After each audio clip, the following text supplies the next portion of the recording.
Hello. हाय, सुनो ना, मेरा नाम रानी है। उम्र अभी अभी 22 की हुई हूँ। गर्मियों में गांव की हूँ पर शहर में नौकरी कर रही हूँ।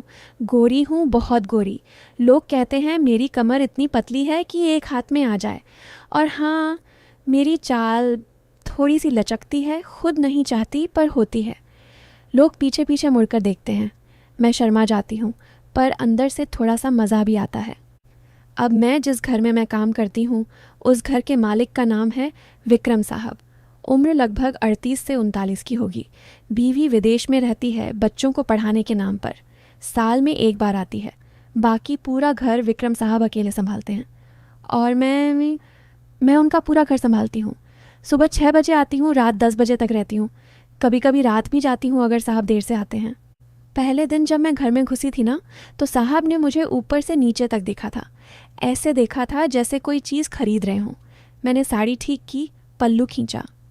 वो मुस्कुराए, बोले, रानी, तुम्हारी कमर बहुत पतली है। काम करते वक्त ध्यान रखना, कहीं टूट न जाए। मैं शर्मा गई, पर अंदर से कुछ गुदगुदाया। फिर धीरे धीरे बातें होने लगीं। एक दिन मैं बर्तन धो रही थी। साहब पीछे से आए, इतने करीब आए कि उनकी सांस मेरी गर्दन पर लग रही थी। बोले, रानी, ये बर्तन इतने चमक रहे हैं जैसे तुम्हारी आंखें। मैंने हंसते हुए कहा, साहब, आप भी ना। मेरी आंखों में तो काजल भी नहीं है आज। वो बोले, काजल की ज़रूरत नहीं, तुम्हारी आंखें खुद ही काली हैं, बहुत काली। मैंने प्लेट नीचे रखी, हाथ कांप रहे थे। मैंने सोचा अब कुछ होने वाला है, पर वो बस चले गए। मैं वहीं खड़ी रह गई, दिल धक धक कर रहा था। फिर एक दिन साहब ने मुझे अपने कमरे में बुलाया। बोले, रानी, मेरी अलमारी ठीक कर दो, सब बिखरा पड़ा है। मैं अंदर गई, अलमारी खोली। साहब की शर्ट्स, बनियान, पैंट सब बिखरे पड़े थे। मैंने एक एक करके उठाने शुरू किए। साहब बेड पर बैठे मुझे देख रहे थे। मैं झुककर उनकी बनियान उठा रही थी तो मेरी साड़ी का पल्लू मैंने जल्दी से ठीक किया। साहब बोले, रानी, आराम से, कोई जल्दी नहीं है। मैंने कहा, साहब, आप यहाँ बैठे हो, मुझे शर्मा आ रही है। वो हंसे, बोले, शर्मा क्यों रही हो? मैं तो तुम्हारा मालिक हूँ, तुम मेरी बहुत ख़ास हो। मैंने कुछ नहीं कहा, बस काम करती रही। पर अंदर से लग रहा था कि अब कुछ होने वाला है, बहुत कुछ। रात को जब मैं सोने गई तो नींद नहीं आई। मैंने सोचा, साहब सच में मुझे चाहते हैं क्या, या बस ऐसे ही मजाक कर रहे हैं। मैंने अपने आप को आईने में देखा, अपने कंधों पर हाथ फेरा। सोचा, अगर साहब सच में छुए तो। मैं शर्मा गई खुद से ही। अगले दिन सुबह मैं थोड़ी देर से आई। साहब नहा रहे थे। मैंने दरवाज़ा खटखटाया। वो बोले, अंदर आ जाओ रानी। मैं अंदर गई। बाथरूम का दरवाज़ा आधा खुला था। साहब खड़े थे, तौलिया लपेटे हुए। मैंने नज़रें नीची कर लीं। वो बोले, रानी, मेरी शर्ट देना, बाहर टंगी है। मैं शर्ट लेकर आई। साहब वैसे ही खड़े थे, मैंने देख लिया। मैं भागी बाहर। दिल इतनी ज़ोर से धड़क रहा था कि लग रहा था फट जाएगा। उस दिन के बाद से साहब मुझे और करीब से देखने लगे। कभी मेरे कंधों पर हाथ रख देते, कभी मेरे आंखों पर। मैं कुछ नहीं कहती थी, बस शर्मा जाती। पर अंदर से मज़ा भी आता था। मैं सोचती, आज हो जाएगा, आज ज़रूर हो जाएगा। एक रात साहब बहुत देर से आए। शराब पी रखी थी। मैंने दरवाज़ा खोला। वो मुझे देखकर बोले, रानी, आज रुक जाओ। मैं रुक गई। साहब सोफे पर बैठ गए। मुझे अपने पास बुलाया। मैं पास बैठाया, इतने पास कि मेरा कंधा उनके कंधे से छू रहा था। वो बोले, रानी, तुम बहुत खूबसूरत हो। मैंने कहा, ये चिड़िया मेरे साहब, आप शराब पी रखी है? वो बोले, हाँ, पी रखी है, पर जो कह रहा हूँ वो सच है। मैं तुम्हारे बिना रह नहीं सकता। फिर उनका हाथ मेरी आंखों पर आ गया। मैंने हाथ नहीं हटाया। मैंने सोचा, अब हो जाएगा। साहब ने मेरे कान में फुसफुसाया, रानी, मैं तुम्हें बहुत चाहता हूँ, बहुत। मैंने आंखें बंद कर लीं। मुझे लगा अब वो मुझे अंदर रूम में ले जाएंगे पर साहब ने सिर्फ मेरा हाथ पकड़ा। बहुत देर तक पकड़े रहे। फिर बोले, रानी, तुम मेरी बेटी जैसी हो। मैं तुम्हें कभी गलत नज़र से नहीं देख सकता।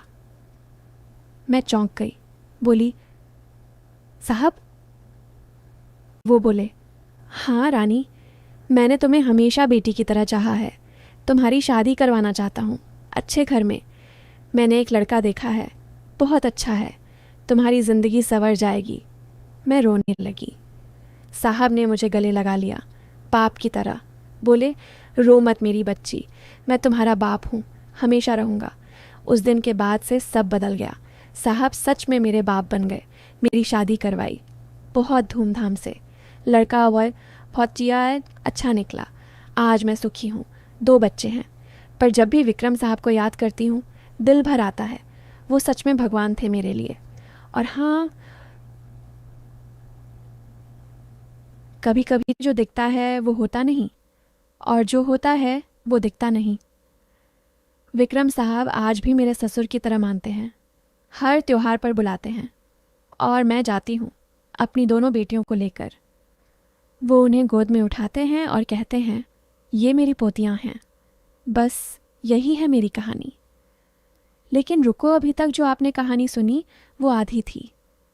अब बाकी का हिस्सा सुनो, वो हिस्सा जो मैं आज तक किसी को नहीं बता पाई। आज बताने का मन कर रहा है, क्योंकि अब मैं तैयार हूँ।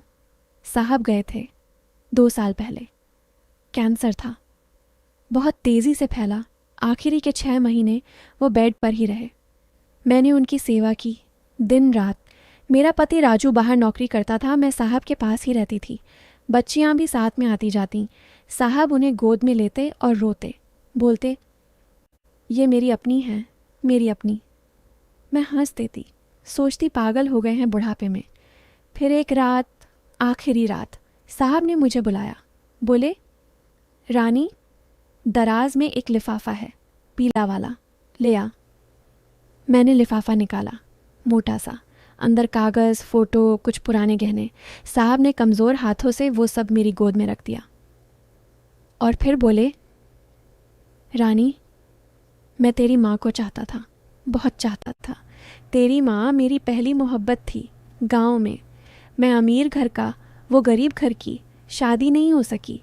मैंने शादी कर ली शहर में, वो रह गई गांव में। फिर एक दिन खबर आई कि वो प्रेग्नेंट है, निरात है मेरे बच्चे से। मैं दौड़ा दौड़ा गया, पर जब तक पहुंचा वो जा चुकी थी। और तू पैदा हो चुकी थी। मैंने तुझे गोद में लिया था। तेरे नाना नानी बोले इसे अपने साथ ले जाओ, पर मैं डर गया। मेरा घर वाला, समाज, इज्जत सब दांव पर था। मैंने बहुत पैसे दिए, बोला इसे अच्छे से पालना। और मैं हर महीने पैसे भेजता रहा, चुपके से। तेरी पढ़ाई, तेरी शादी तक सब मैंने ही करवाई। फिर जब तू 18 की हुई, मैंने सोचा अब इसे अपने पास रखूँगा, नौकरानी के बहाने, ताकि रोज़ देख सकूं, ताकि अपने बच्चे को अपने पास हो। पर कभी बता नहीं सका। डर था कि तू नफ़रत करने लगेगी, कि तू बोलेगी तुमने माँ को छोड़ दिया। पर मैंने कभी नहीं छोड़ा। तेरी माँ की कब्र पर हर साल जाता हूँ अकेला, तेरे नाम की मन्नत मांगता हूँ। मैं सुनती रही। पहले कुछ समझ नहीं आया। फिर लिफाफा खोला, अंदर मेरी माँ की फ़ोटो थी मेरे साथ। मैं बच्ची थी गोद में, और पीछे साहब खड़े थे मुस्कुराते हुए। एक और फ़ोटो थी साहब और माँ की, बहुत पुरानी, दोनों जवान। और एक ख़त था माँ का लिखा हुआ, अगर कुछ हो जाए तो मेरी बच्ची को अपने पास रखना, वो तुम्हारी है, हमारी है। मैं रो पड़ी, बहुत रोई। साहब का हाथ पकड़कर रोई। बोली, पापा, पहली बार बोला था मैंने। साहब की आंखों से आंसू बह रहे थे। बोले, बेटी, मेरी बेटी, अब जा सकता हूँ चैन से। सुबह वो चले गए, शांति से, मुस्कुराते हुए। फिर वसीयत खुली, सारा घर, सारी प्रॉपर्टी, सारी जमा पूंजी मेरे नाम। उनकी बीवी मैम को सिर्फ एक फ्लैट और कुछ पैसे, बाकी सब मेरे और मेरी बच्चियों के नाम। मैम चीखी खीं, चिल्लाईं, कोर्ट गईं, पर हार गईं, क्योंकि साहब ने सब कानूनी तरीके से किया था। और सबसे बड़ी बात, डीएनए टेस्ट भी करवाया था चुपके से। रिपोर्ट भी वसीयत में थी, 99.99% मैच।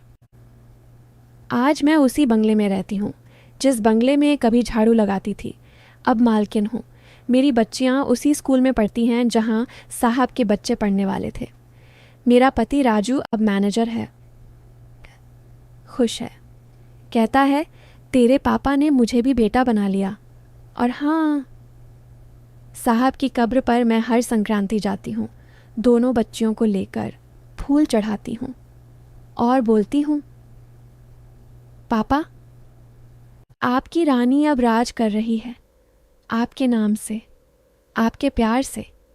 अब बताओ, सच्चा प्यार वो कभी गंदा नहीं होता, वो बस छुपा रहता है बहुत गहराई में, और जब बाहर आता है तो दुनिया हिल जाती है।